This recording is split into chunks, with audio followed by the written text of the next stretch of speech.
let's get started. Hi, everyone. My name is Varsha Gandikota Nellutla. I'm the co-general coordinator of the Progressive International. You've probably all received multiple emails from me and my co-director, David Adler, about our first attempt at creating a summer school for the Progressive International. Our very first lecture today is with Andrés Arauz, biggest comrade of the Progressive International, fantastic scholar, great friend. I'm going to do a long introduction for Andrés, but before that, I wanted to welcome you all formally to the summer school. This is our first attempt at doing this, so we hope that we can build this as we go along, build the bike as we go along, as they say. But any feedback from you is always welcome, both from this class, but along the way. As you know, we have syllabus set up that you've been receiving emails about, and a formal schedule in place with 6 different lectures spread out across 6 different weeks during the summer period. We have interpretation for most sessions. We're having some trouble setting that up for this one, but should be sorted soon. And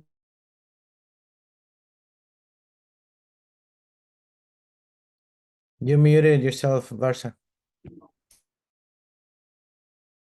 Once again.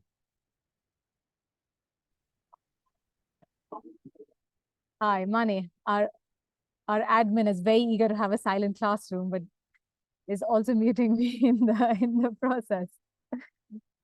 Mariana Cuervo is our translations coordinator, who's also going to be in the room and will act as admin for today. So if you have any technical troubles during this hour of lecture, but even afterwards, please feel to write her in the chat or write me in the chat directly. I'm usually based in Delhi in India, but at the moment find myself somewhere on the border between France and Spain. So apologies for slightly shoddy internet from my end, but I'm really thrilled to be here and welcome you all for this first lecture.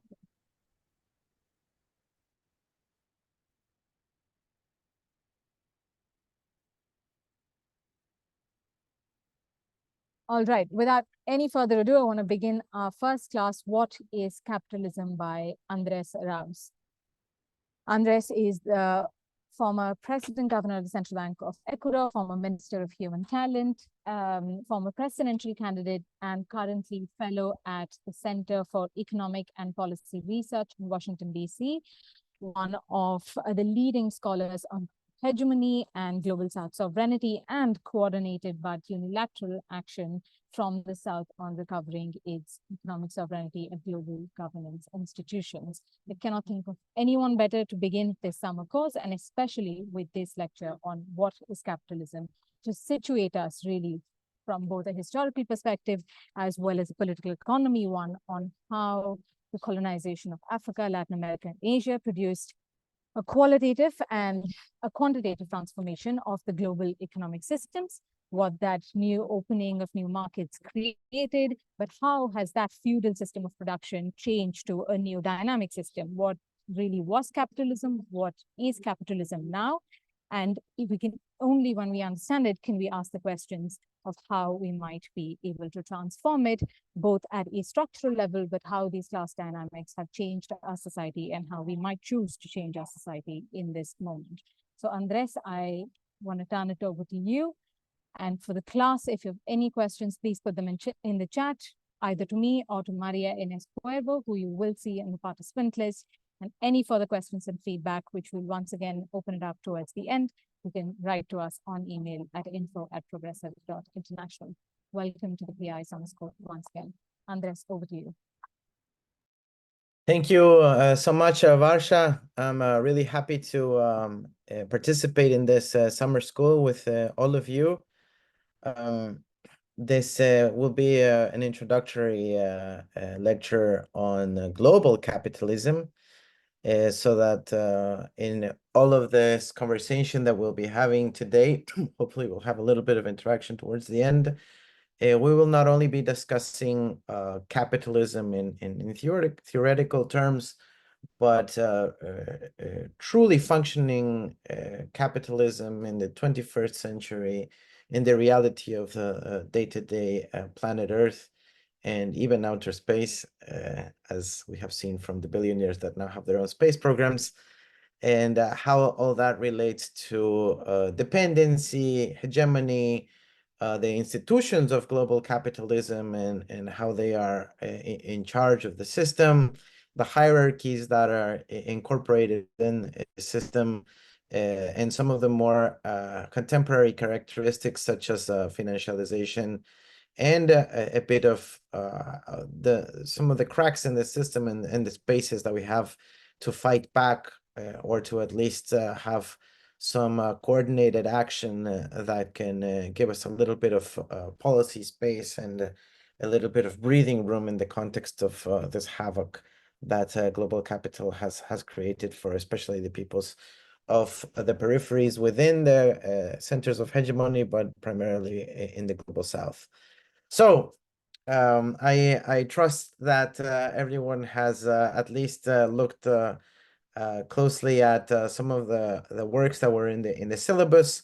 I'm not going to make direct reference to them, but rather try to keep this as a conversation based on reality, on really existing capitalism, global capitalism of today in the context of the 21st century.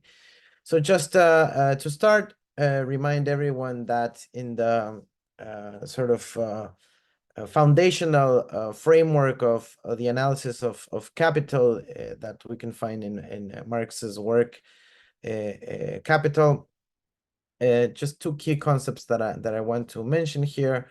One is the relationship between capital and labor, capital and work, capital and humans. And this is the perhaps most important and definitive characteristic of everything else that is that develops. It's from this social relationship between capital and human beings in terms of their work, in terms of their labor, in terms of human activity, in terms of their time, in terms of how they participate to work with this thing called capital, which is also an entelequia in the sense that it is not clearly defined, right? So just to digress for a second here, in the 20th century, we've had a discussion among scholars famously called the Cambridge Capital controversy, especially in the Keynesian circles, to define what is capital, right? So what is capital? Is it just like some registry in accounting? Is it equipment? Is it a factory? Is it land? Is it intellectual property? And it's not clearly defined, except for more recent actual legal instruments that I will talk about a bit later, defined as investment protection agreements. And they use investment as a synonym for capital. And in that, they go at great lengths to describe and give examples of what capital might be. And they even in those treaties, they say, and others, etc., etc. So it's not clearly defined, but what we do know is that it is not a human being, right? Capital is not a human being. It is not a worker.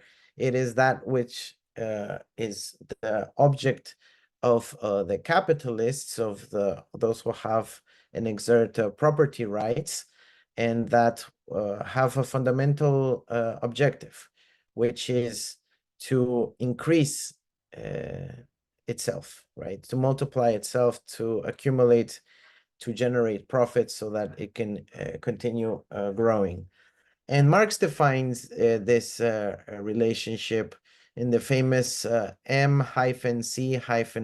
prime, which basically means you start with M, money, a certain amount of money capital, say 100, you invest that, you then come up with a commodity, you sell that commodity, which is C, and then end up with more money, M, but in this case, with that value added, right?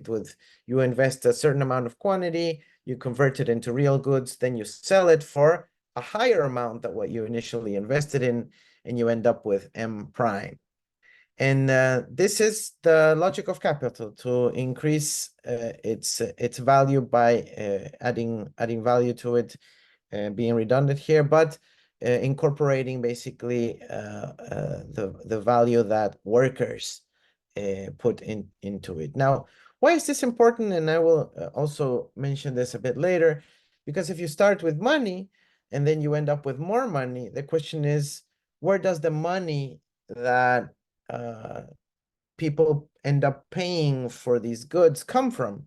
And where does the money that the capitalists decide to invest first come from?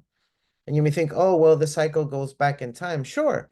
But where does the actual liquidity, the social relationship that we call money, originally comes from? Is there enough of it? Is there, if we all decide to become entrepreneurs and capitalists and sell, will there be enough money to buy from all of us, and so on? And the question about money is transcendental, specifically in this era of financial capitalist mode of production, right?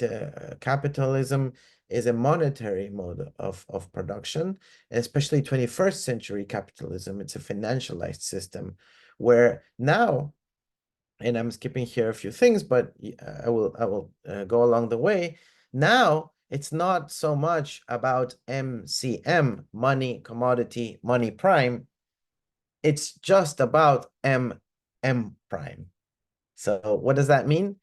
Well, if you just have enough money, you don't even have to go through the process of production of a factory, of trying to add value to some physical good, whether it's incorporating technology, machinery, or whatever. You just go directly through the financialized system to make more money. How? Through interest rates, through investing in derivatives, in stocks, in bonds, and so on. That is a different class of capitalism, which is financial capitalism, and it is a special sector within the economy that is ever growing in the 21st century, and that is definitive in how we understand global capitalism today. So it is not enough to think of perhaps the more conventional relationship of capital and work, but now understanding capital in itself, capital, financial capital, because they are now the ones that are at the top of the hierarchy in the international hegemonical system called global capitalism, right? So who are these capitalists that work under the M prime framework or financial capital? Bankers, Wall Street, speculators, those involved in basically working with money and making money off of money itself without necessarily engaging in a productive process, right? So these are the people that have not only more power because of the liquidity and financial capital they manage, but as we will also see later, they also have hegemonic power in terms of controlling institutions and in controlling the narrative and in controlling the epistemics of the global society that we live in today. Okay, I've quickly skipped to the dynamics of contemporary 21st century global capitalism, but first we have to make sure we understand that global capitalism is a hierarchical system. It's a hierarchical system that does not work how we perhaps learn in Economics 101, that it's about, an equal playing field, a level playing field, that we are individually and autonomously deciding to trade with each other and so forth. No, global capitalism is a hierarchical system that once you study, you will find centers of power, peripheries, you will find hierarchical relations of power, where the interaction between the agents is not so voluntary and is not so free. In fact, there are three major elements that are usually forgotten in the understanding the dynamics of global capitalism.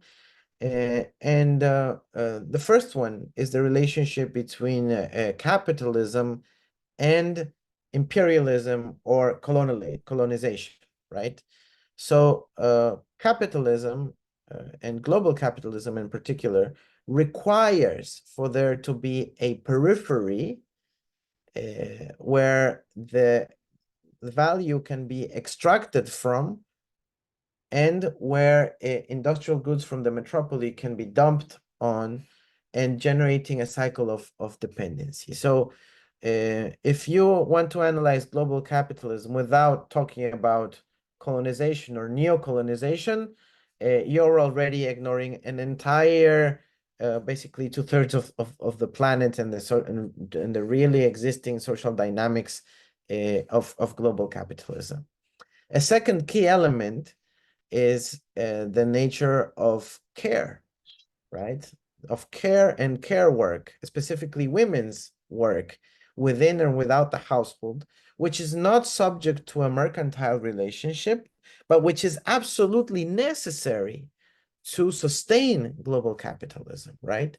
So, as I started before, capital requires human beings, but human beings cannot exist if there is not care work, if there is not maternal work, if there is not household work, if there is not the social reproduction of human beings, right? So capital cannot exist without human beings.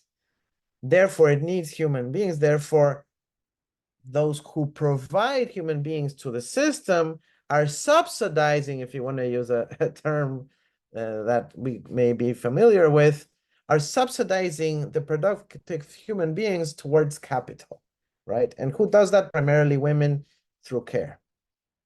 Okay, but we also do that through caring for nature, through caring for our elders, through caring for our young people and so forth.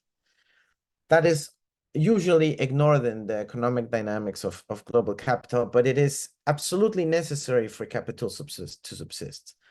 Then we have perhaps the biggest of all, which is nature. Global capitalism and capitalism requires nature, right? These goods that capital works on, adds value to, so that they can be realized and sold at a premium, come from somewhere, and that somewhere is nature. That nature is, natural resources. It's water, it's lakes, it's the ocean, it's the mountains, it's the mines where the materials come from. It's the soil, it's our earth, it's our planet, it's our space, it's our universe.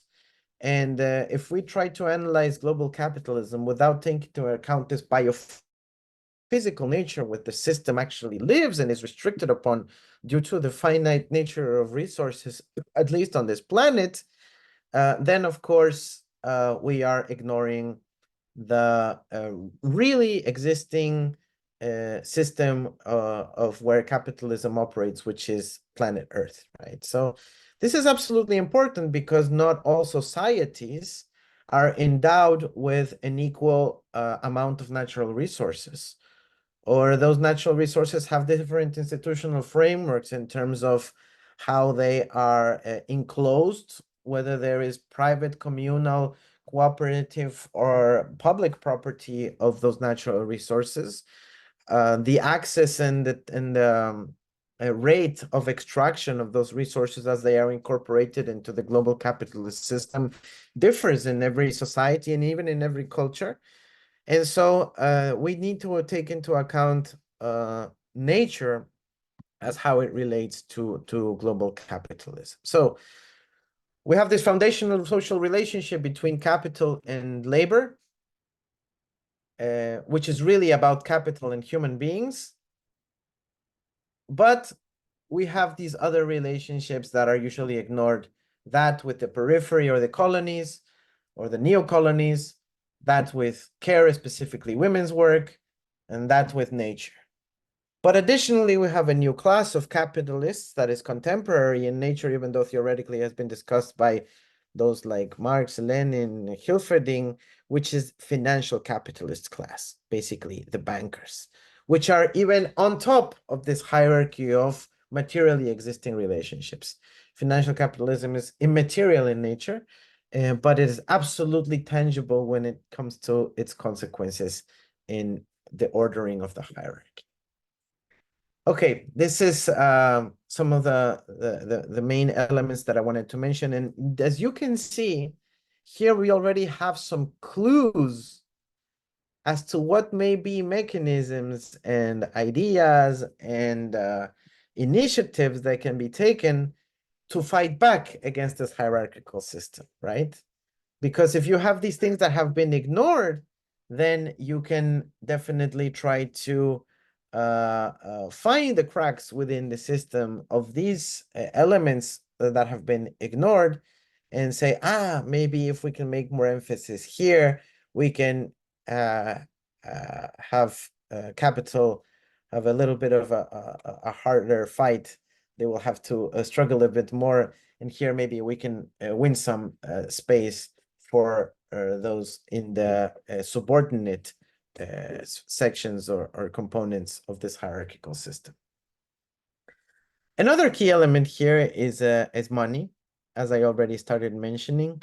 And if we don't understand money in the 21st century really existing capitalism, we are going to be absolutely lost in the analysis of what's going on, right? So we have to understand what is money, what is money in this monetary system of production, where basically in this contemporary 2024, you cannot think of yourself as being part of society if you don't have access to any sort of money, right? This is absolutely crucial to understand, and it really bothers me sometimes when we have debates and sometimes people just assume that money is what, how conventional neoclassic theory says, oh, it's just a veil, it doesn't really matter, it's something, the real goods that matter of the terms of exchange, but not really money. Money is something that can be ignored. Absolutely not.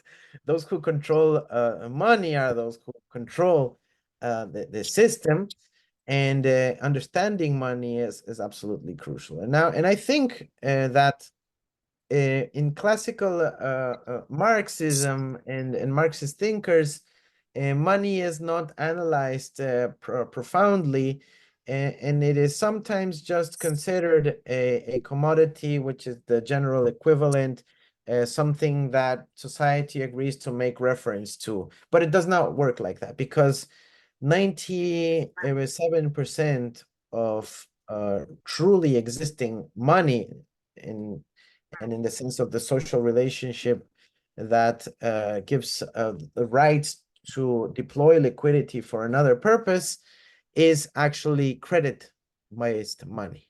Credit-based money means that money is not, the physical paper that a central bank issues. It is not gold. It is not a cryptocurrency. It is credit-based money. It is money that is created on the basis of a social relationship based on trust, whether that trust is hierarchical in nature or more organic in nature, that is basically registered or recorded in accounting in ledgers, specifically and mostly by banks, and it is recorded there and understood to be a property with property rights protection of those who hold that money. Now, money is not spontaneous. It does not exist in nature. Money is not it is not a product of nature. It is not like food. It is not like energy. Money is a social institution, and it is a social institution that therefore can be governed by society. And people in society have taken choices, perhaps not truly aware of those choices, that money has to have certain rules and frameworks in which it operates that have designed this also international monetary hierarchical system, whereby the monies of certain countries and certain banks have much more power than the monies of other countries and other banks, right? Its money is also arranged hierarchically, and it cannot be disassociated with the hierarchical global capitalist system as well. Okay. Now, how is money created, and specifically international money, which is the money that allows for international global capitalism to take place? Money is the origins of contemporary money are not commodity-based money like backed by gold. In 1971, 1972, the United States broke off the global standard that made it mandatory to convert dollars to gold. And basically from there, money, internationally speaking, became free of any restriction in terms of its convertibility to gold. And the US dollar became the global standard, the global numéraire, or the global denominator for denominating international transactions, for denominating accounting, for denominating countries' reserves and their policy rates and so forth. And of course, as you can imagine, this unit of account, the US dollar, but primarily the US financial system and its central bank, are now at the top of the international hierarchy of money. There are some other currencies and their central banks and their financial systems which are a bit below, primarily the European Central Bank, the Euro, and their central banks, the Japanese Central Bank, the Bank of England, and the Bank of Canada, that have this sort of second level hierarchy. Also, sorry, the Swiss National Bank. And then you have basically a third tier level and then a fourth tier of hierarchies, which were, of course, most of the global South countries, national currencies and their banks. Now, this is absolutely crucial to understand, because it is this a monetary hegemony that is perhaps one of the most defining characteristics of global capitalism in the 21st century. Say when the pandemic came about, or the financial crisis in 2008 happened, these countries that are at the top of the international monetary hierarchy can issue billions and trillions worth of dollars or euros or yen or whatever, but their economies don't seem to suffer from that huge issuance, either in terms of hyperinflation or in terms of the loss of the purchasing power of their citizens.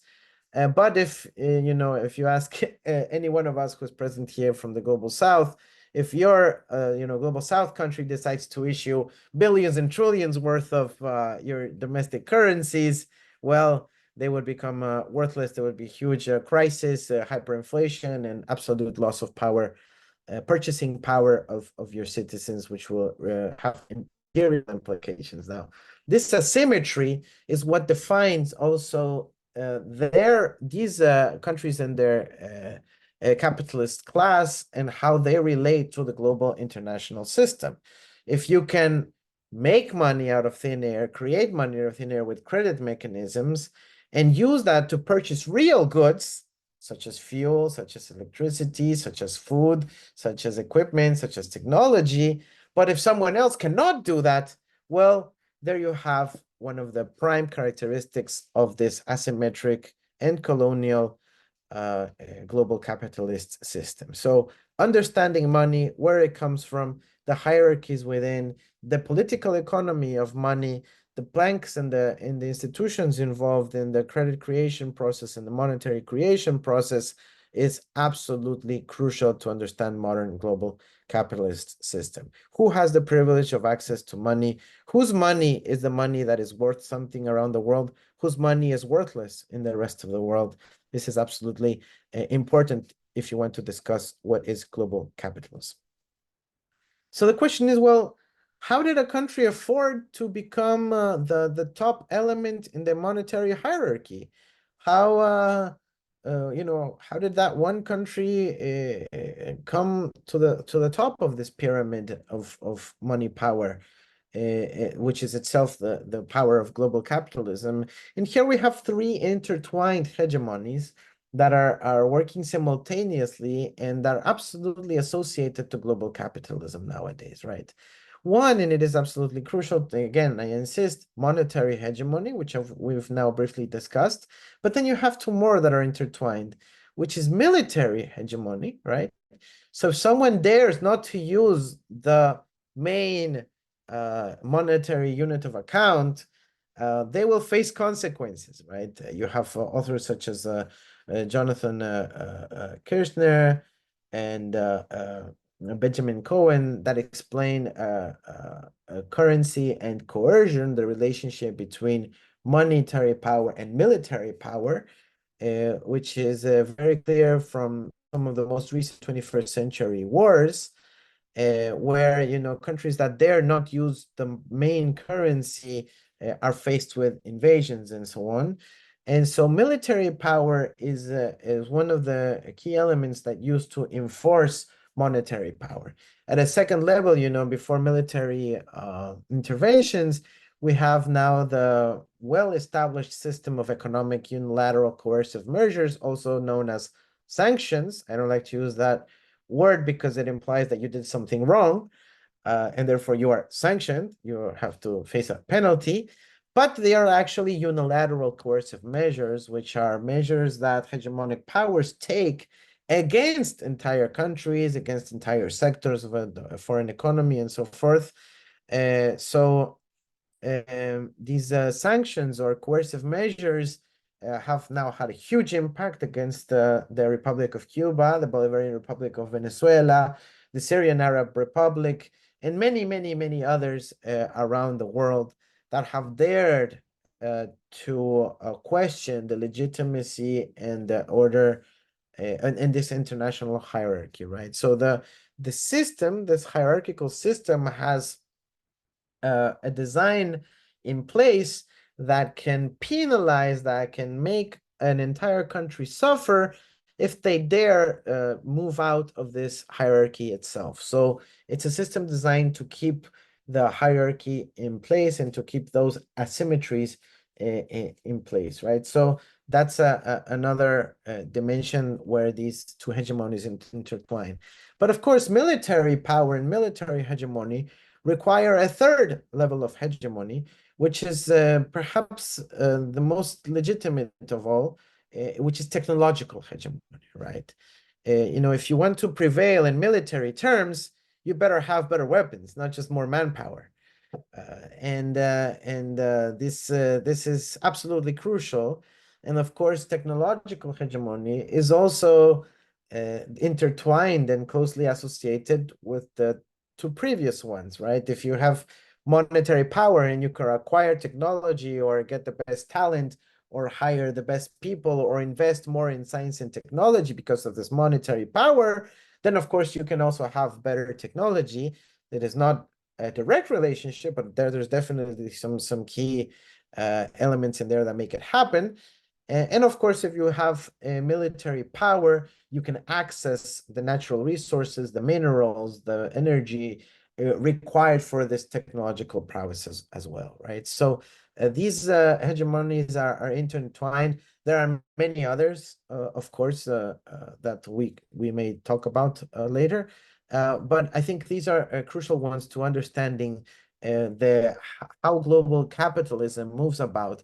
And it doesn't just enter a territory freely or with pure dynamics. It requires a company of the hegemonic states and military power and technological power and monetary power to allow for global capitalism dynamics to happen in any specific territory.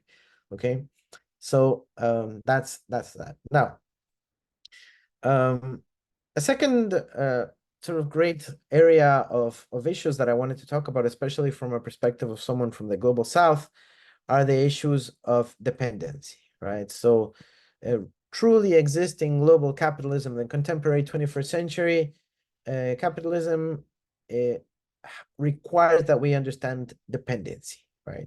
So unlike what we get taught in introductory courses of economics, where, you know, exchange occurs voluntarily, in reality, we are in the midst of huge dependencies. Whether you analyze it in individual scale, at a community scale, at a city or township scale, a provincial or state level, departmental level, or even a national scale. We have huge dependencies that are usually not framed as such, but increasingly, even in the centers of hegemonic power, are understood as that. Now, what do I mean by this? You have entire countries that, if you analyze, for example, the FAO's food balance sheet, you will see that they have huge food dependencies, right? So entire countries could not subsist one day in terms of being able to feed their population if they don't have access to imported food from elsewhere. Can you imagine? I mean, you know, Maslow pyramid of human needs. You know, the first need that you have, you know, is air to breathe, then perhaps water to sustain life, bodily terms. Then, of course, you need food, you need nutrients. And then you go higher in the Maslow's pyramid, and you have more abstract needs, some concrete ones like you know, housing, clothing, and so on. But then eventually you reach more abstract needs. But, you know, at the basic needs of society and human survival, you need air, water, food with the adequate amount of nutrients. Now, how can you think there can be entire countries that, if they didn't import food from elsewhere, that just wouldn't be able to keep their population alive? But it happens. It happens. And the thing is, it is not like this has always happened.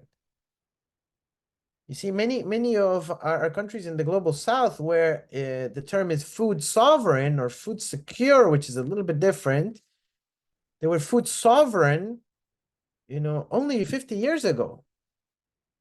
But now they are no longer food sovereign. How is that possible? Because the dynamics of global capitalism has slowly but surely pushed countries into what's called commodity specialization, that says, no, hey, maybe you should only produce oranges in your Middle Eastern or North African country. And then, you know, with the money that you earn from oranges, maybe you can buy everything else. But why not have a diversified food system within each country that does not make me dependent of, you know, maybe some geopolitical event happening elsewhere? And this is absolutely crucial, because while in most of the countries of the global south, we have worse indicators of food sovereignty over the last 50 years, in reality, we have a system that has been in place for a very long time in the United States and in the European Union of really existing food sovereignty. That is why in the United States and the European Union, they have huge subsidies for agricultural production that are ignored when talking about free trade agreements with countries of the global south. And in the case of, for example, Mexico with the United States, which is one of the oldest truly existing free trade agreements signed in 1994, so this is going to be 30 years now, Mexico was more food sovereign in the early 1990s than they are now today. Why? Because even the tortilla, which is the main food of the Mexican people, is made out of corn and sometimes wheat, and, you know, 2/3 or even a larger amount of that corn comes from the United States. Not because they are more productive per se, but because of the monetary subsidies incorporated in the production of that corn in the United States make it cheaper than what can be produced in Mexico. And now you have food dependency where the population, of Mexico depends on the United States sending corn to Mexico to be able to feed its population. You see how bad this is, and this is not an issue of productivity or comparative advantage. This has to do with monetary hegemony and the possibility of monetary subsidization of, cattle, meat, soy, corn, wheat, whatever.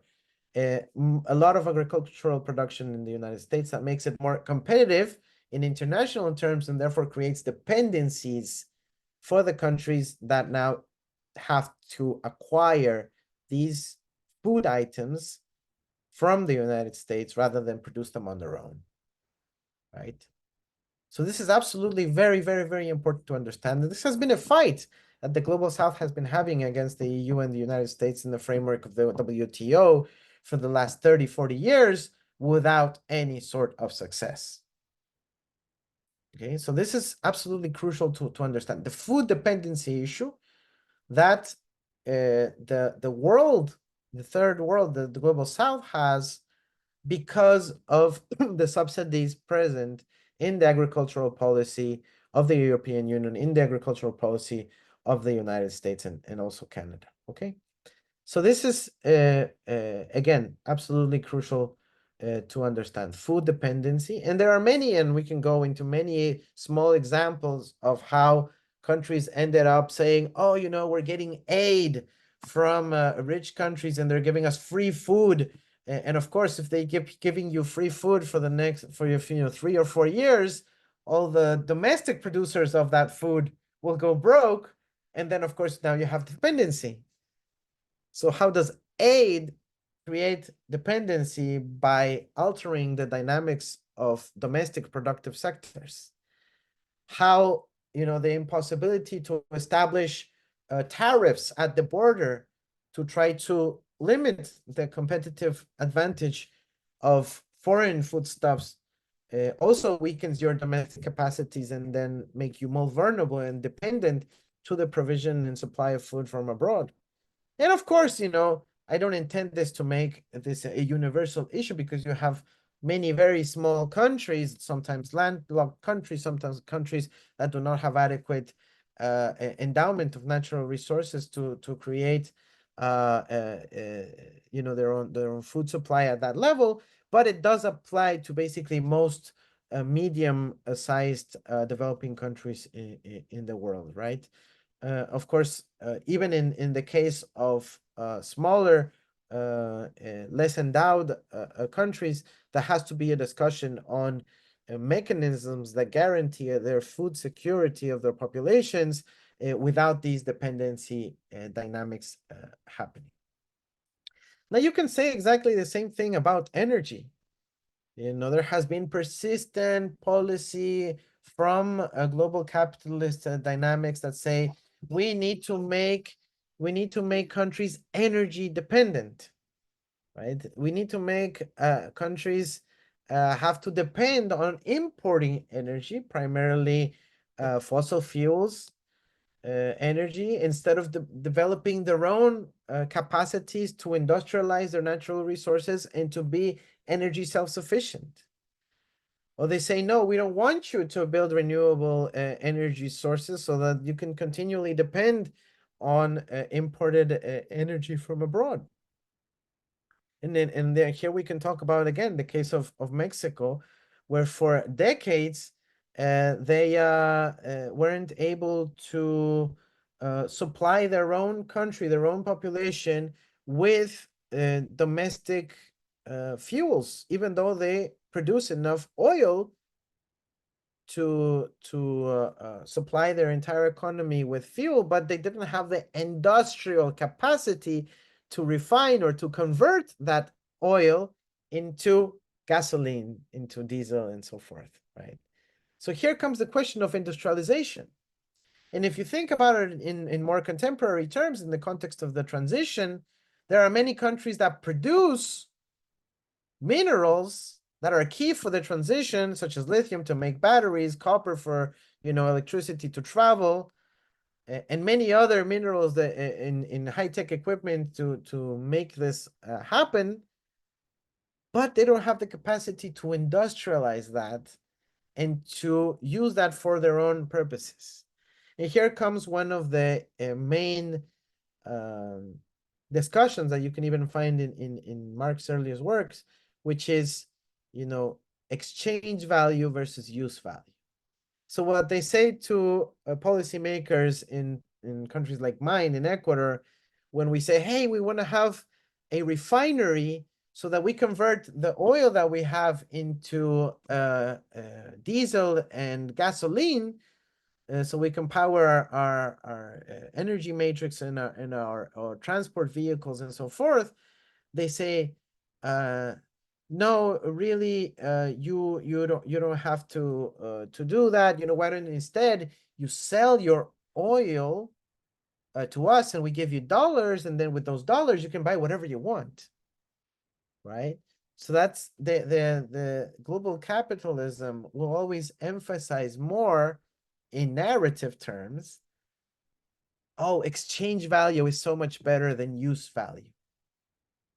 Even though in our day-to-day lives, use value is what commands our subsistence.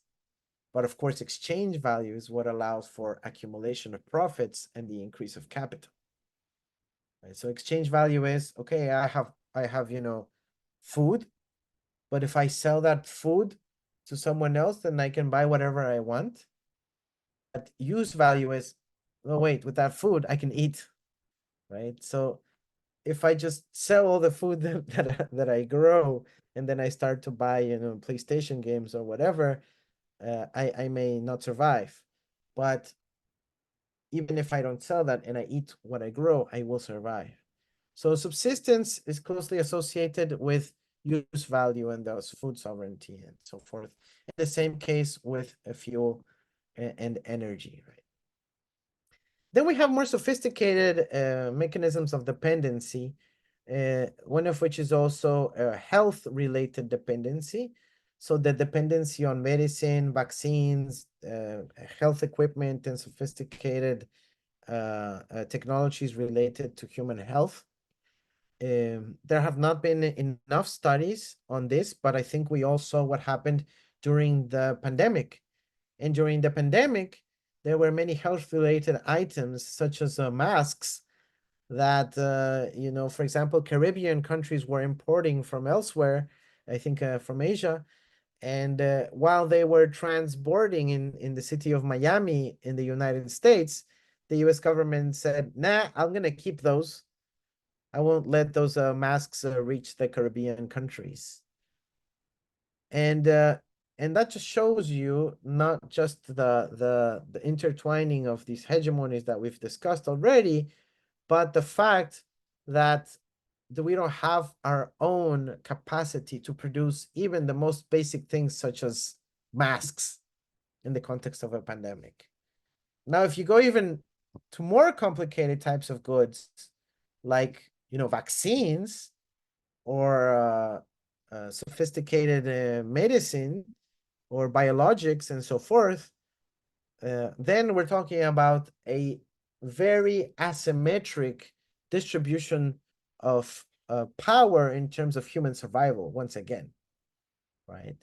So we all remember the vaccine apartheid during the pandemic. This is one of the issues that PI really took on during the pandemic. This vaccine apartheid, where in countries like in Canada, you had 3, 4, 5, 6, 7 times the vaccines in stocks relative to its population, while you had countries that had 8%, 10% of what they actually needed in terms of vaccination for their populations. And this does not just happen in terms of the COVID vaccine. This happens all the time, everywhere, in all kinds of medicine, where you have medicine in the rich countries that just gets unused and then is incinerated, destroyed, while you have at the same time shortage of medicine in most of the developing world. And this can be analyzed clearly just by the expectation of age to of survival, right? So the life expectancy in global north is higher than that in the global south for many reasons. But one of them is this dependency on health-related technologies, including medicine, vaccines, and equipment as well.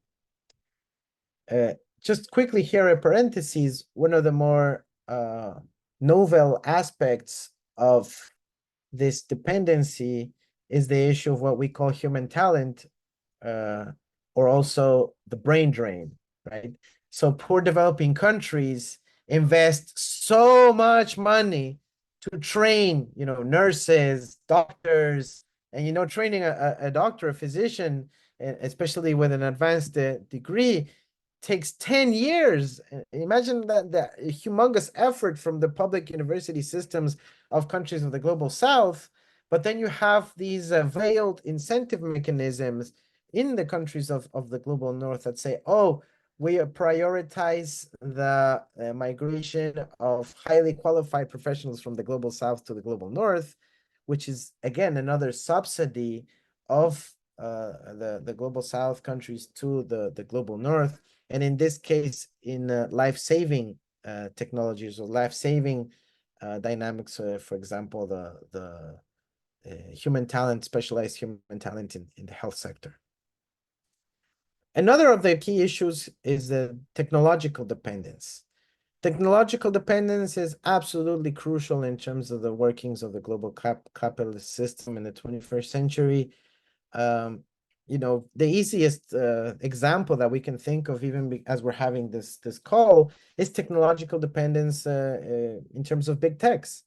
This call that is being taped, recorded.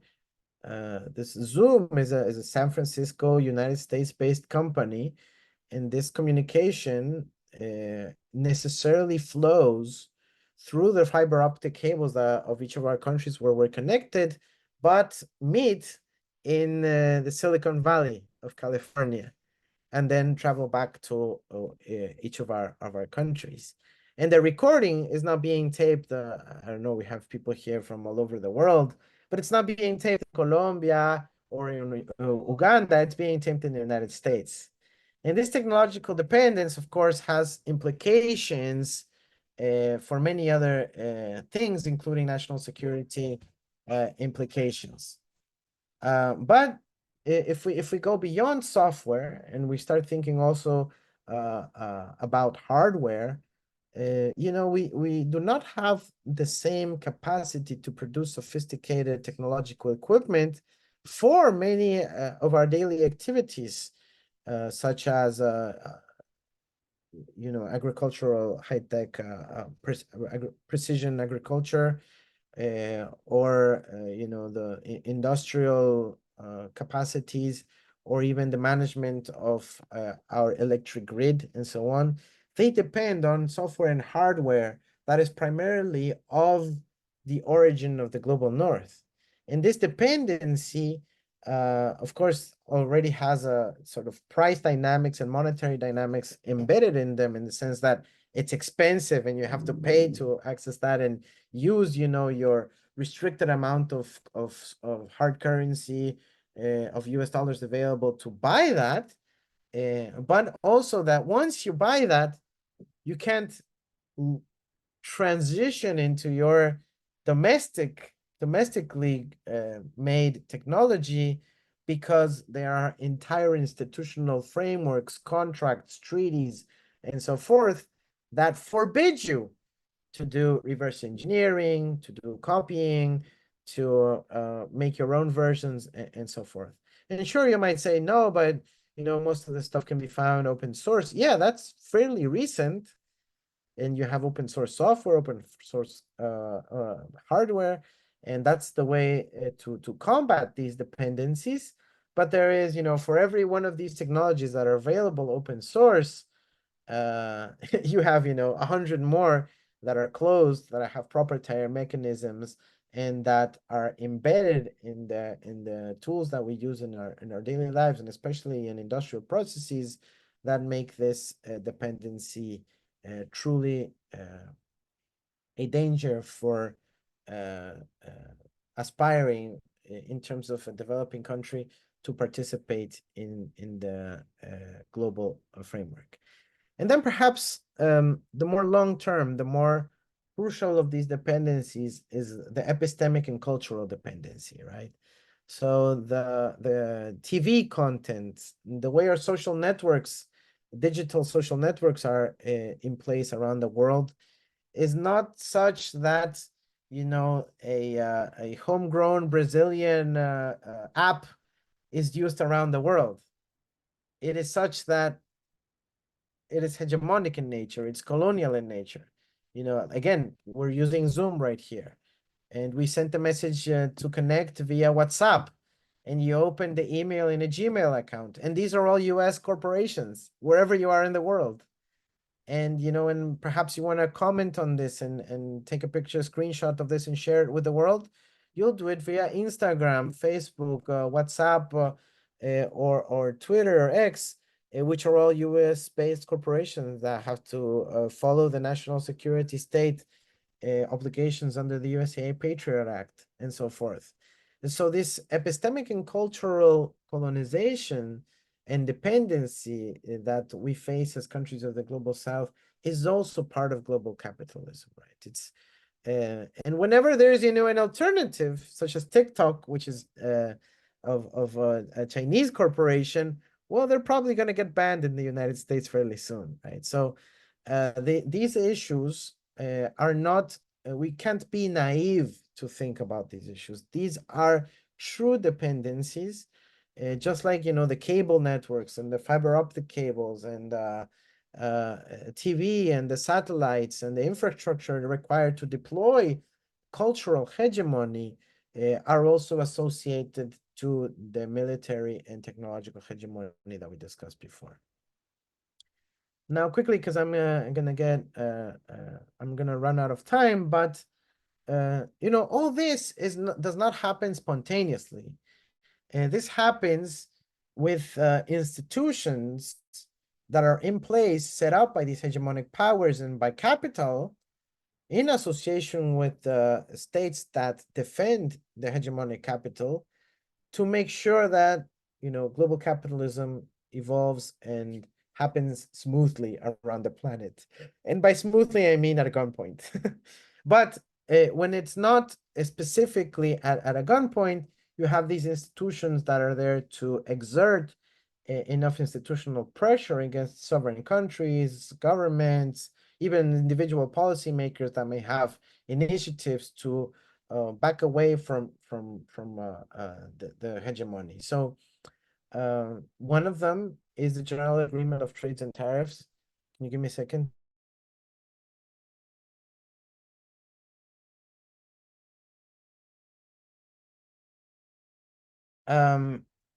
The WTO was created in the early 90s as the World Trade Organization, including the General Agreement of Trades in Services, that basically command how countries should be able to regulate within their countries in terms of the relationship of their domestic producers, their companies, their people, and those that are abroad. These institutions have been absolutely crucial in promoting the global capitalist system. They don't happen spontaneously. After they have made some important achievements and conquests in terms of capital, then capital seeks to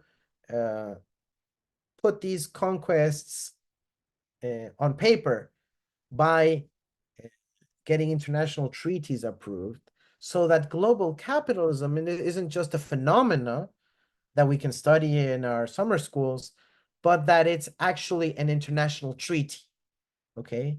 So the WTO, the GATT, and then the GATS, and some of the additional protocols is putting global 21st century capitalism on paper. It is now international law. Global capitalism is international public law. Okay. Sometimes we think of international public law, oh, you know, that's like the UN Charter and declarations and, you know, human rights. No, no, no, no, no, no. Global capitalism is international public law. Most countries in the world that are members of the WTO have to abide by the laws of global capitalism, which means that we have to exert enforcement over property rights, you know, intellectual property rights of US corporations anywhere in the world, which means that we cannot complain about subsidies of the rich countries in their agricultural production, that we cannot use terms such as food sovereignty in applying our measures, where it's almost illegal. And they continue to push for that and having sovereign, you know, food stock holding mechanisms so that we can guarantee the survival of our people. Where it's illegal, for example, to forbid from someone opening an account in an offshore bank elsewhere. Where it becomes illegal to try to set up what are called performance requirements for foreign investment that comes into your country, where you say, hey, you got to hire domestic people. You got to hire people from my country. You got to transfer technology to a domestic company here if you want to come here, or where you have to industrialize these goods if you want to come invest here. All this is literally forbidden in the trade-related investment measures, which is a protocol of the WTO, or with TRIPS, where it's, you know, prohibited, it's forbidden to establish free transfer of technology or knowledge from a foreign pharmaceutical to a domestic pharmaceutical. There are a few exceptions, but only in crises. And even in crises, countries are afraid to use them because they might face retaliation. So global capitalism, hegemonic capitalism, is written in international public law. And if you want to read huge amounts about this, you know, we're already 40 years of experience in analyzing these treaties and the tiny policy space that you can find in each of them, I recommend you to seek the Third World Network publications, TWN.my. They're a Malaysian-based Global South Coalition where they have an exhaustive analysis on WTO framework. But it doesn't end there. In the 90s, global capital started to push forward an entire new agenda to make global capitalism neo-imperialist in nature, which is the bilateral investment treaties. These bilateral investment treaties are actually called bilateral investment protection treaties, which, as you can already see from their name, if you compare investment, if you take the term investment to use a synonym for that, which is capital, and protection, which involves states protecting capital, right? So in the 90s and throughout, we've had over 3,000 of these treaties signed, basically between North and South countries, in the case of Europe, East and West countries, where they basically say that if a government does anything that tickles, that makes capital uncomfortable, they have to compensate capital with money. And you would say, how is that even possible? And yeah, these corporations can sue countries, even though countries cannot sue the corporations. That's what these treaties say. And you would say, well, where do these cases happen? You know, where these lawsuits happen? Well, they're called arbitrations, and arbitration is the privatization of the court system. So they are private judges, right? But they're not actually judges because they are on a case-by-case basis selected by the corporation and by the state. And guess where the enforcement mechanism is? The main enforcement mechanism for these bilateral investment treaties is the World Bank, an office within a bank that's called the Judiciary Office, or actually the long name is the International Center for the Settlement of Investment-Related Disputes, ICSID for short. And there you can find tons and tons of cases of corporations that didn't like a measure, a law, a regulation that a country issued, and they decided to file a claim against a government. And in 2/3 of those cases, the governments have to end up paying money to the corporation for having hurt their feelings or their profit or their bottom line. Okay? So global capitalism is now international public law. And this is where one of the areas where we have to drop this. I mean, we have to completely leave this system, which is absolutely colonial in nature. Okay? We have to leave the BITs and we have to leave ICSID because it's the most neo-colonial of the more outright hegemonic global capitalist system. You also now have FTAs, free trade agreements, and these free trade agreements are very similar to the WTO framework, but they happen precisely because that the WTO, which is a consensus-based mechanism, some of the countries in the global south for 20 years now, said, hey, we don't want any more of this colonial stuff. Let's go very slowly if we want to make sure that we don't hurt anybody. And so the rich countries decided, oh, okay, if we go through WTO, it's going to be too slow because I have to agree with the entire planet. Why don't we go directly finding the weakest link in each of the continents and finding the weakest countries and signing free trade agreements with them specifically? So now you have free trade agreements between huge powers like the European Union and then one African country, or the United States in like one South American country or one Caribbean country, or an association of weak Caribbean countries. And then you have these FTAs, which are basically WTO plus. In fact, that's how they're called. They are WTO plus agreements. So they contain everything that's been approved in the WTO in the 90s and early 2000s, plus some more public procurement restrictions, more intellectual property restrictions, and other issues regarding services, concessions, and specifically nowadays, what they called electronic commerce. Ooh, that sounds so nice. So that, we can trade using eBay and whatever. No. That's just the title of the chapter. Electronic commerce chapter in truly existing global capitalist treaties. What they say is that you cannot ask Google to regulate an algorithm based on your national priorities, or you cannot audit proprietary code of a corporation that enters your country, or that you have to guarantee the free flow of information from the south to the north.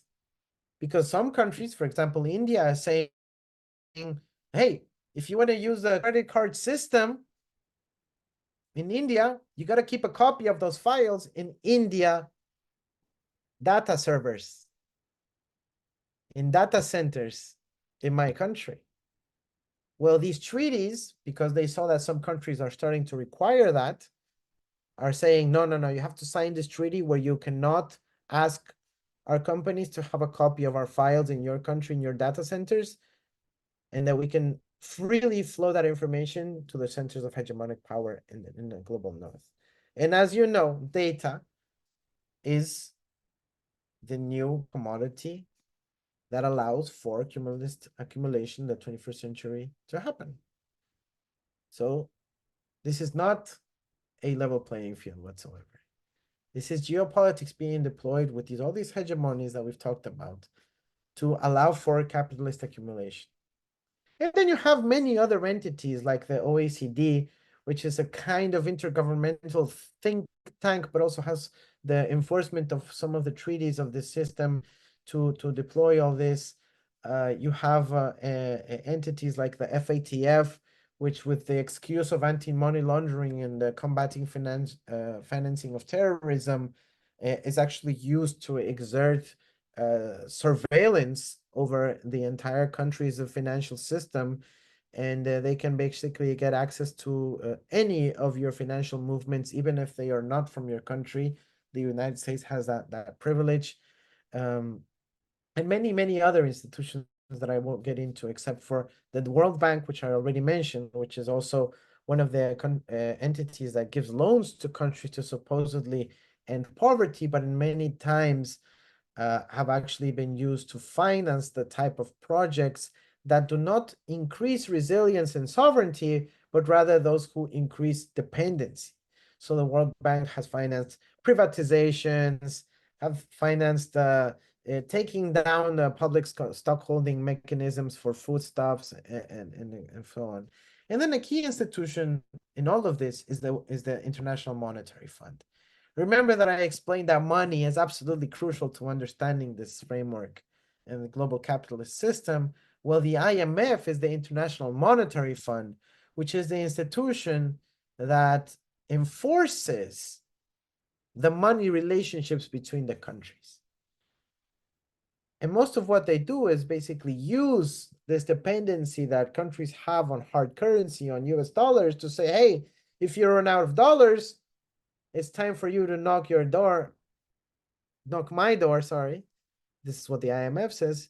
You come and knock my door and you say, hey, you need some dollars? I can give you some dollars, but, and then they deploy a set of conditionality, right? They say, okay, you need to privatize, you need to fire people from your education ministry, your health ministry, you need to get rid of doctors, you need to have a private health system, you need to increase your export of crude oil, no refining, you need to get your mineral projects going so that you can get more hard currency that way. Oh, but don't talk about, having an industrial base for your minerals. No. I need you to get as many exchange value dollars as possible, as quickly as possible.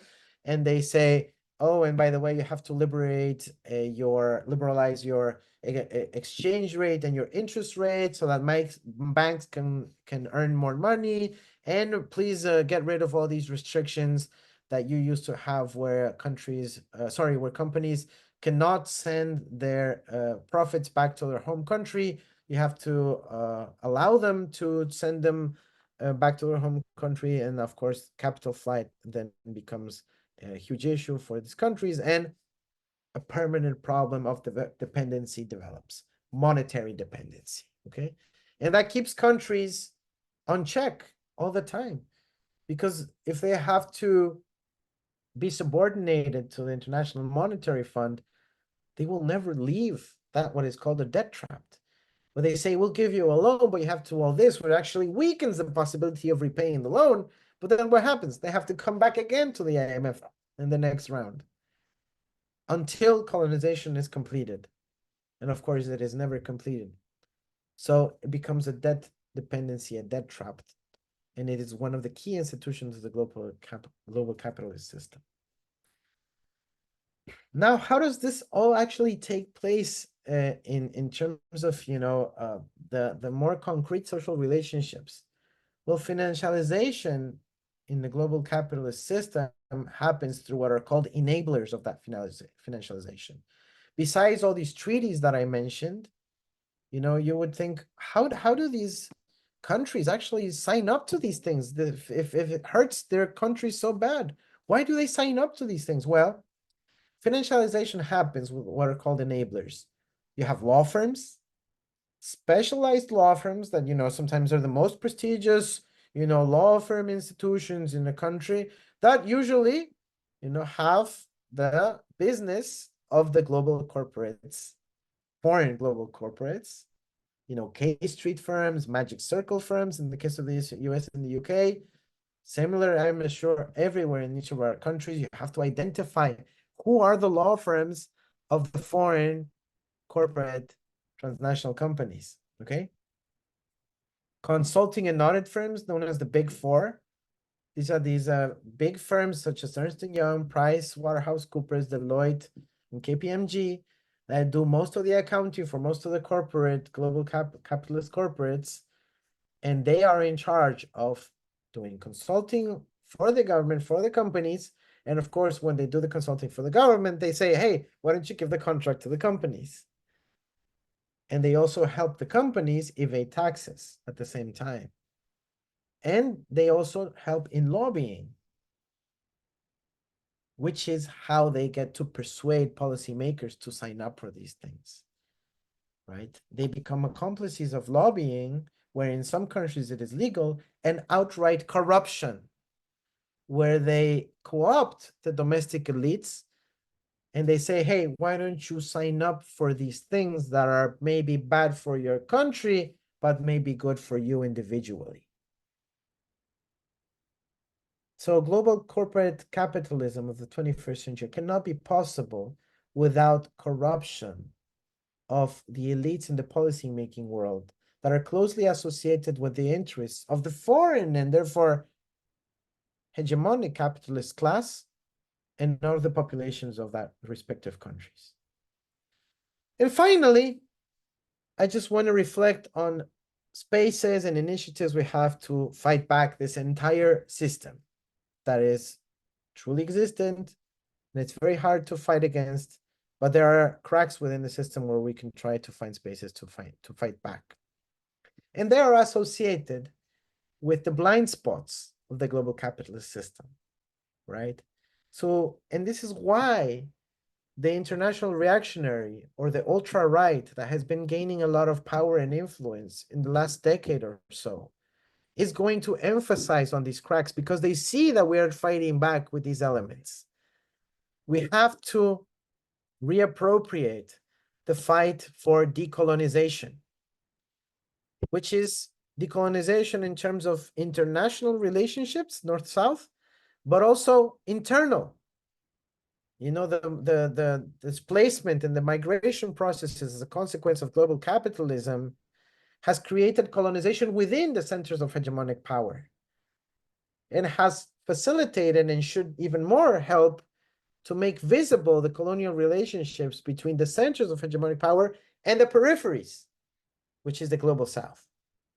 So now there's colonization at the international level, but also within countries. And this contradiction of the system is what makes the fascists uncomfortable.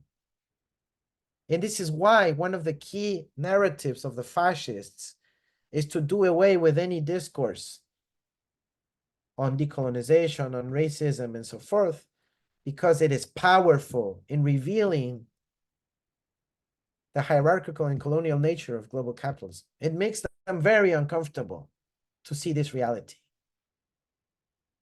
Second, the climate emergency. The climate emergency is our lives at stake.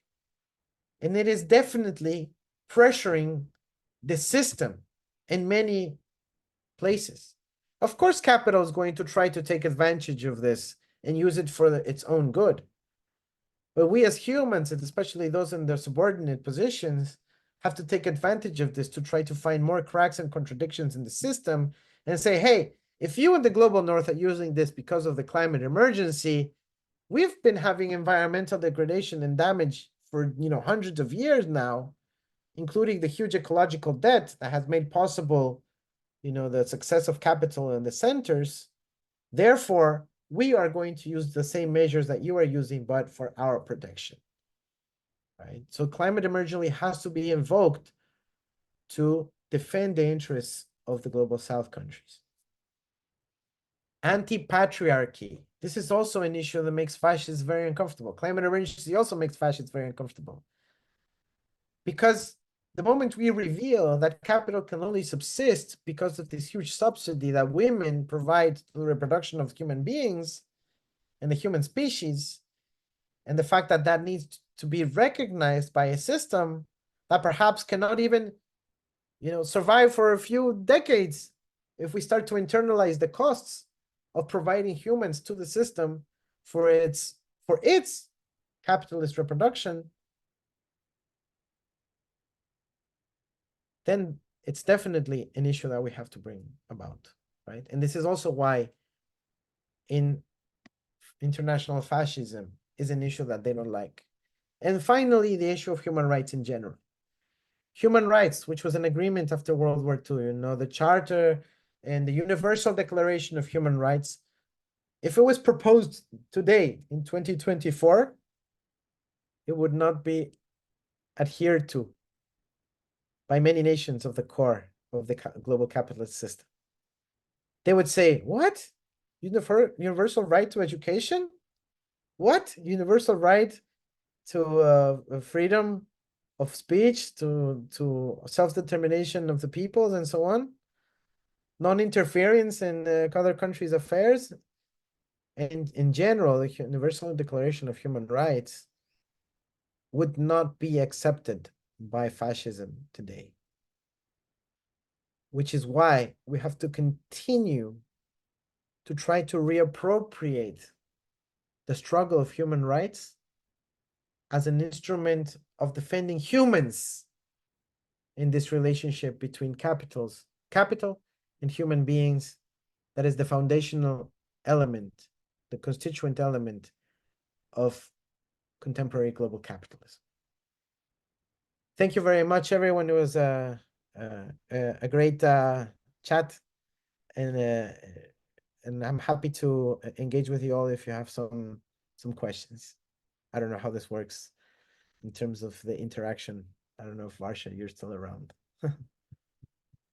Varsha is not around, but I am. I am going to be a abstract presence for today, everyone. So just raise your hand and we can go through some of the questions.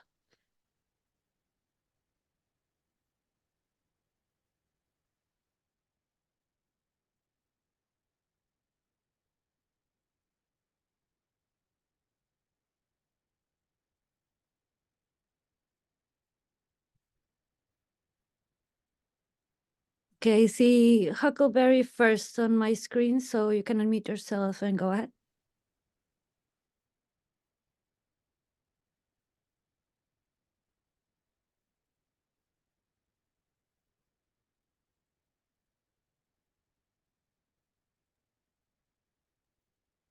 Huckleberry, can you hear me?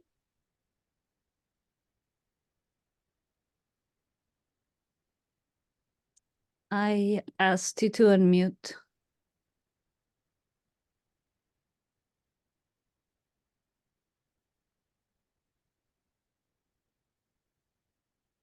Okay, let's move on while Huckleberry figures out. Babak, you're next on my screen. Let me know if you can unmute yourself.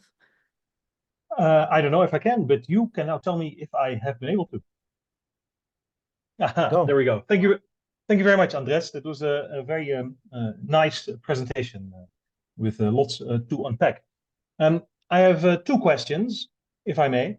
They're also in the chat, though, and one question is more, I think, for the Progressive International, but the other question is more for you. So I'll throw out the one for Progressive International first, because I don't think you'll have an answer, but I think it's worthwhile to discuss maybe in the chat or whatever. And the question is that specifically, if you, Andrés, point to technological hegemony as one of the problematic aspects of global capitalism, why are we using a platform like Zoom to hold these classes? Why not choose a more open alternative that does not rely as much on the participation of major players in Silicon Valley?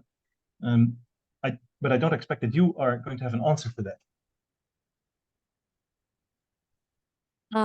I really don't. It is, yes, it is. It's very difficult to get away from this platform, but I don't have an answer. Maybe Andrés can give a better explanation. No, that's exactly what dependency is, right? You have network effects. But yeah, I mean, definitely. No, that's right. Sorry. But that's indeed the choice that we need to make, right? If we want to push back against this hegemony and against the network effects that come with the dominating technologies, then we have to choose platforms that provide or that require more, what's the right word? Not struggle, but friction, that require more friction because they are not as big. But well, anyway, that's something I suppose that we need to internalize, all of us, and maybe move to other platforms in the future. Yeah, Jitsi is indeed what that's you are saying. Jitsi is an alternative. Yeah. But it's less convenient. But my second question is the following, and it's related to food sovereignty, as you mentioned. Now, facilitating food sovereignty in the sense that nations are less dependent on the global system for providing their own needs, it seems like an obvious policy, right, to pursue food sovereignty. At the same time, producing foods and other goods at smaller scales, if each country does this for themselves to become independent of global trade, will mean an increased cost of production due to lower, perhaps even significantly lower efficiencies. Right? If everyone produces at a smaller scale, we cannot rely on economies of scale. Now, the global population is still growing. And so my question is, how do you foresee handling what will be, as a consequence, an increased need for raw materials if everyone produces for themselves at smaller scales, not being able to rely on economies of scale?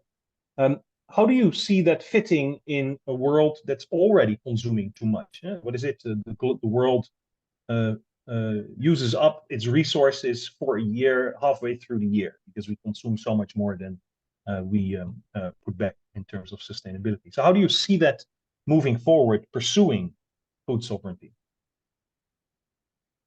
So in reality, there is already a large fraction of food supply around the world produced by what's called familial and countryside small scale food production units. And if you analyze the FAO's sort of food systems, there is enough research into the investigation of these small-scale food production systems where they actually use less aggregate amount of resources than the intensive and large-scale food production systems such as those of the United States. Because they are small scale and intertwined with the naturally existing resources in their natural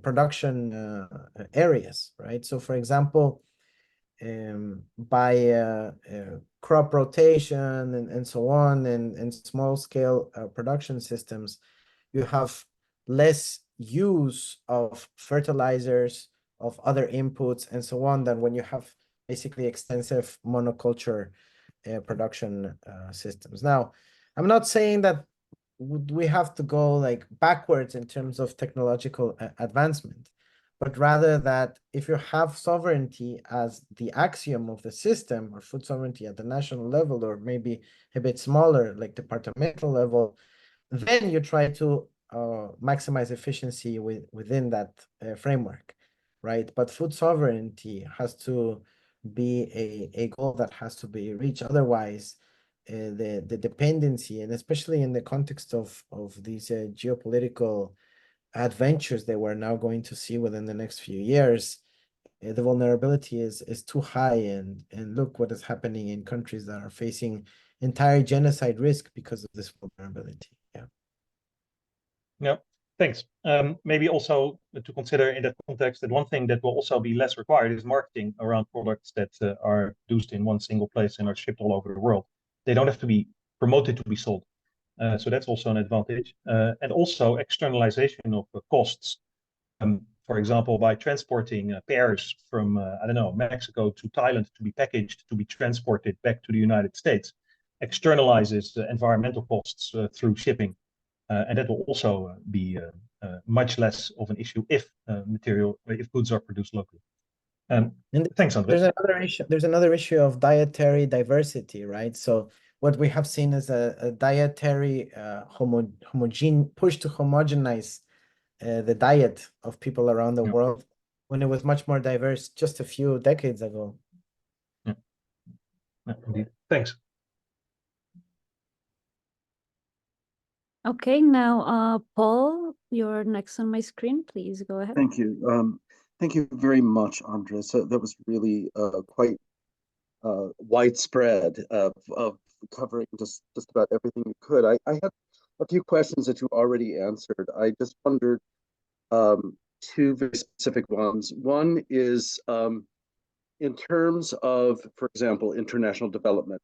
Have you seen a metric that you would think really does capture the end result of self-sufficiency?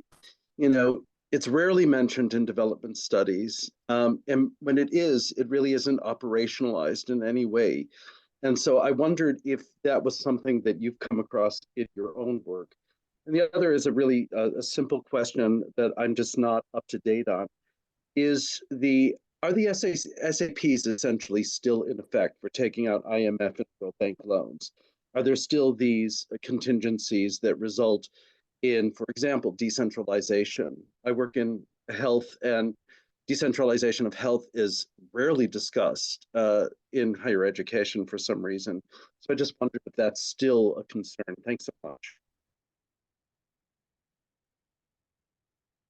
Okay, so for your first question, in terms of the food self-sufficiency, I would suggest deriving metrics from the FAO's balance sheets, which cover food dependency for each of the type of food items. So for wheat, for corn, for fruit, for so on, you can go into a very, very precise detail. I think in terms of food, that's what I would recommend. There are other indicators, for example, that ECLAC, the Economic Commission for Latin America and the Caribbean of the United Nations, has developed for more types of technological goods.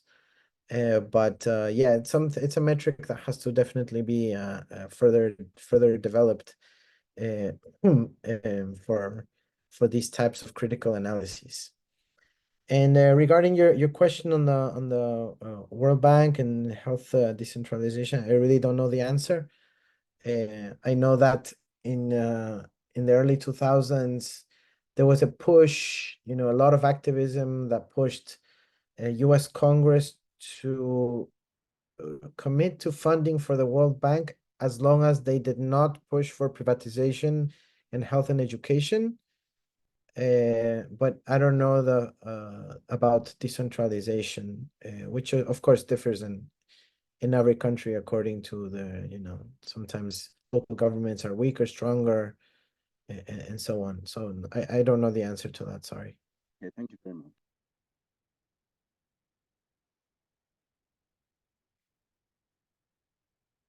Okay, now Felipe, go ahead. Hello, can you hear me? Yep, perfect, thank you. Thank you so much. I have a question that's a bit more, I guess theoretical about capitalism and the interactions of capital and people. Every time I try to think of the process of accumulation of capital and the dynamics that are at play today, one of the things that I keep running into is this tendency of people sort of responding with everyone is going up, right? The classic the rising tide lifts all boats, etc. I was wondering if you have any insights on this concept of even as everyone sort of accumulates capital or income, let's say, that it's the inequality that generates the power dynamics and the hierarchies, and not the absolute values that the countries or the populations themselves have, and how the accumulation of capital correlates with the accumulation of power, both in politics and not only that. Yeah, this relationship between capital and power in the global system. Thank you so much. Before Andres replies, I have to make a little announcement. We can only, I think, take Felipe's question and maybe Adam's, maybe, because Andres has to leave. So we have only 5 more minutes, so I'll just let them speak and we'll see how far we get, and the rest we can do over the chat. Andres will also answer the remaining questions and the ones that were on the chat. Thank you. Yeah, Felipe, I think it's a bit more complex than just putting it into one sort of one dimension, whether it's inequality or not. I truly believe in that the hierarchy is more complex and intertwined, and it doesn't just have to do with size or inequality, right? It has to do with other dynamics at play that I explored and analyzed, I think, quite thoroughly in the beginning. And this I say this not just from a theoretical standpoint, but from actually having been a policymaker that has had to face, these international meetings and had to relate with big transnational corporations and with US government officials and with regional instances. This is how, one directly perceives it when, you turn the cameras off and you have the realpolitik conversations. These dynamics are at play beyond what we can frame in theoretical, one-dimensional analysis. Yeah. Adam.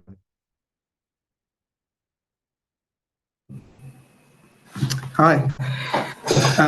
My question is still back in the technological dependency issue. And sort of speaking of the Zoom issue, it's not really about that, but it's more my thing is like, so open source can only go so far in terms of the thing with established companies like Google, Zoom, and Meta is that they have a large database of user data. And it's actually the user data that is the like source of like the wealth that like these companies go off of, especially with stuff like Instagram, Spotify, especially it's your data that is used to train the app in terms of like what you're supposed to be recommended. So how do you see us moving away from that in terms of, do you see us going towards like mass migration as a solution to open source, or is there an opportunity or a possibility, I mean, of reclaiming our data? Well, I mean, I think there are a few successful examples. One I think that I have studied in the financial sphere is the case of India and the data localization for credit card transactions. Before, it all used to be in the Visa and MasterCard service in the US. And now with the data localization laws for financial transactions, like in the case of India, they also have huge data centers located within India.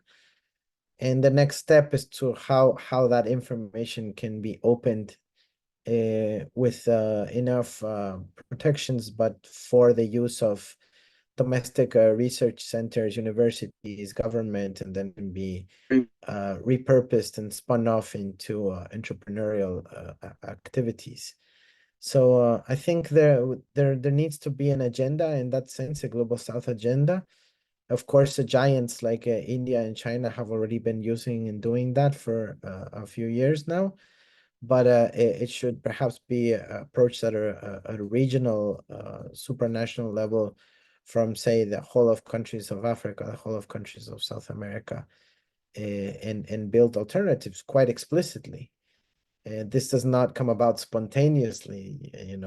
Even these large corporations that you mentioned have profound and deep connections to the surveillance state, to the NSA, with backdoor access and with front door access as well, and full collaboration with the national security state in those countries, including with covert Pentagon and CIA budgets and YARPA budgets and so on. So this cannot be approached so naively. And yeah, associations of countries have to be explicit about this and try to develop indigenous and homegrown alternatives for this purpose. Okay, so I want to thank Andrés very much for this amazing first lecture. And I want to invite everyone to continue the conversation on Telegram in the chat. We will share the meeting recording. I want to thank you all as well for your patience. I'm very sorry about the technical issues first session. So I hope you understand. We will have interpretation into Spanish for next session, hopefully. And again, thank you, everyone. And we will share everything and the link to the next session.